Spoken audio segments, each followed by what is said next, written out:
Bismillahirrahmanirrahim. Assalamualaikum warahmatullahi wabarakatuh. Ma'asyiral muslimin wal muslimat, hamba-hamba Allah sekalian yang kami muliakan. Ringkasan pengajian dari pertemuan pertama kita dulu, bahwa tanda-tanda kita di akhir zaman telah ditontonkan oleh Allah secara nyata dengan fakta-fakta dan data-data yang tidak bisa dibantah. Seperti kata Rasulullah, Arab berubah menjadi negeri kaya raya dan berlomba-lomba membangun gedung-gedung yang tinggi. Sekarang sudah jadi kenyataan. Kemudian kata Rasulullah bahwa gunung-gunung dan bukit-bukit sekitar Masjidil Haram sudah berlobang, dan sekarang banyak terusan-terusan dan terowong-terowongan ditembus oleh kerajaan Arab Saudi. Rasulullah juga menyebutkan gedung-gedung yang dibangun di kota Mekah mengalahkan tingginya bukit-bukit yang ada. Itu juga sudah terjadi. Mekah dan sekitarnya sampai tahun ke-6 sekarang tetap pada musim dinginnya dituruni salju, dan inilah pertanda yang tidak bisa ditutup-tutupi dan juga tidak bisa dibantah. Kemudian kita sekarang berada pada fase keempat. Kalau di sana ada 5 fase, di dalam hadis Imam Ahmad, fase pertama Nabi yang memimpin umat Islam, Nabi telah wafat. Kemudian para khalifah yang cerdas selama 30 tahun, dan fase ini juga telah berakhir dengan wafatnya Khalifah Ali bin Abi Thalib. Kemudian dilanjutkan dengan fase khilafah dengan sistem kerajaan, dan ini berlangsung lama 1227 tahun. Berakhir tanggal 3 bulan Maret tahun 1924 dengan tumbangnya khilafah Islamiyah Al-Utsmaniyah di Turki. Kemudian kita masuk pada fase keempat, fase di mana kita merasakan hidup bagai di atas bara api. Orang yang berislam benar-benar pada akhir zaman benar-benar merasakan beratnya mempertahankan iman. Kaum muslimin jadi pecundang, negeri-negeri Islam dirampok, harta kekayaannya dirampas, kehormatannya diinjak-injak, dan bahkan nyawa pun tidak berharga. Pada masa fase keempat, manusia berpesta pora dengan demokrasi, dan Nabi menyebutkan itu dengan jelas. Kemudian manusia juga berbangga-bangga dengan kekufuran dan kemunafikan. Pada fase keempat ini, 4 tanda besar kiamat akan terjadi: Dukhan, Dajjal, Nabi Isa, dan Ya'juj Ma'juj. Fase keempat pasti berakhir, kata Rasulullah SAW, dan kita masuk nanti pada fase terakhir, di mana penutup fase yang terakhir ini, fase kelima, umat Islam akan serentak meninggal dunia karena sebab tanda kiamat yang ketujuh.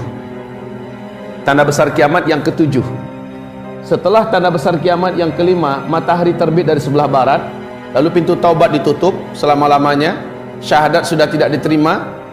Kemudian esok harinya di waktu duha, dalam Al-Quran surat Al-An'am, Allah menyebutkan keluarlah binatang raksasa dari dalam perut bumi yang disebut oleh Allah dalam Al-Quran Dabbatul Ardi. 3 kali kemunculannya. Kemunculan yang terakhir adalah di kota Mekah langsung. Kemudian dia menghilang kembali, dan manusia setelah itu diwafatkan serentak yang beriman saja. Seluruh umat Nabi, seluruh orang Islam diwafatkan serentak oleh Allah Subhanahu wa ta'ala. Kemudian kaum muslimin, berarti berakhirlah orang Islam di bumi. Yang tersisa hidup hanyalah orang kafir saja, yang tidak kenal Allah, yang tidak beriman dengan Allah, dan jumlah mereka sudah tidak banyak. Bumi menjadi sepi. Kaum muslimin yang kami muliakan, Rasul menyebutkan 1 atau 2 generasi setelah wafatnya seluruh orang Islam di bumi, barulah terjadi kiamat besar, kehancuran alam semesta. Sementara di hadis yang lain, Nabi mengatakan setelah umat Islam ini wafat serentak di muka bumi karena bertiupnya angin lembut dari negeri timur atau Yaman, maka Allah Subhanahu wa ta'ala menjadikan masa 40 tahun setelah itu terjadilah kiamat. Nah, kaum muslimin, hamba-hamba Allah yang kami muliakan, kita sekarang di fase keempat. Kita sekarang di fase keempat, dan fase keempat ini pun sedang di ujung-ujungnya. Di dalam hadis dhaif yang sudah saya tekankan kemarin, hadis dhaif boleh meriwayatkannya dengan catatan wajib melafazkan status hadisnya, tapi tidak boleh dibina di atasnya akidah dan keyakinan. Walau bagaimanapun hadis dhaif tetaplah hadis Nabi SAW. Dia bukan perkataan ulama, bukanlah pernyataan para hukama, tetapi masih ungkapan Nabi Muhammad. Nabi mengatakan, sejak beliau diutus sebagai Nabi dan Rasul sampai umat Islam di muka bumi ini serentak wafat, yang tersedia untuk umatnya hanya antara 1400 tahun hitungan hijriah ke 1500 tahun. Ustaz, itu kan hadis dhaif. Ya, kita tidak boleh membina akidah dan keyakinan di atas hadis dhaif. Mengetahuinya sah-sah saja. Ini yang penting. Kaum muslimin yang kami muliakan, pada fase keempat ini saya bacakan sebuah hadis legendaris. Hadis ini diriwayatkan oleh Imam Bukhari dan juga dalam Muslim. Apa kata Rasulullah? La ya'ti 'alan nasi zaman illa alladhi ba'dahu syarrun minhu hatta talqaw rabbakum. Akan datang nanti suatu zaman, suatu fase, satu masa pada umatku. Inilah masa keempat yang dimaksud. Orang-orang yang hidup pada masa itu akan merasakan beratnya beban hidup, beratnya musibah dan masalah yang mereka pikul, sehingga hari ini terasa lebih berat daripada hari-hari sebelumnya. Hari esok lebih berat lagi daripada hari ini. Makin bertambah waktu, makin bertambah berat tekanan dan beban serta bencana-bencana hidup yang harus dilalui oleh manusia yang ada saat itu. Ini fase keempat. Kita merasakan dengan nyata bagaimana tercabik-cabiknya ukhuwah kita makin ke ujung makin berat. Bagaimana keadaan ekonomi di berbagai belahan dunia sekarang makin terancam. Bagaimana moral dan akhlak setiap negeri, setiap kota, setiap kampung di seluruh Indonesia, di seluruh dunia semakin carut marut.